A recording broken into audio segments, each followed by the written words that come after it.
I'm here with disturbing news about our favorite gadgets, cell phones, tablets, Wi-Fi, etc.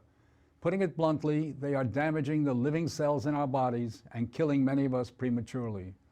I'm Dr. Martin Blank from the Department of Physiology and Cellular Biophysics at Columbia University. It is distressing for me and more than 160 colleagues who today are petitioning the United Nations requesting that they address this problem. We are scientists and engineers, and I am here to tell you we have created something that is harming us, and it is getting out of control. Before Edison's light bulb, there was very little electromagnetic radiation in our environment. The levels today are very many times higher than natural background levels and are growing rapidly because of all the new devices that emit this radiation. An example that a lot of us have in our pockets right now is the cell phone. One study shows that as cell phone usage has spread widely, the incidence of fatal brain cancer in younger people has more than tripled. We are putting cellular antennas on residential buildings and on top of hospitals where people are trying to get well. Wireless utility meters and cell towers are blanketing our neighborhoods with radiation. It's particularly frightening that radiation from our telecommunication and power line technology is damaging the DNA in our cells. It is clear to many biologists that this can account for the rising cancer rates. Future generations, our children, are at risk.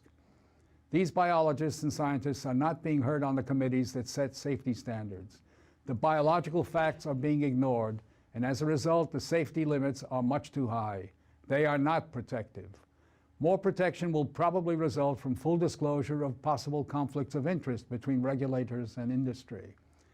Rising exposure to electromagnetic radiation is a global problem.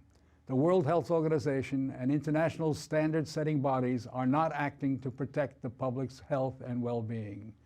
International exposure guidelines for electromagnetic fields must be strengthened to reflect the reality of their impact on our bodies, and in particular, on our DNA.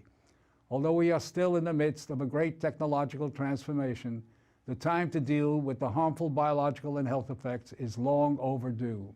We are really all part of a large biological experiment without our informed consent.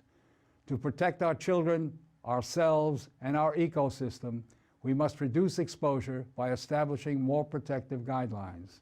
And so today, scientists from around the world are submitting an appeal to the United Nations, its member states, and the World Health Organization to provide leadership in dealing with this emerging public health crisis.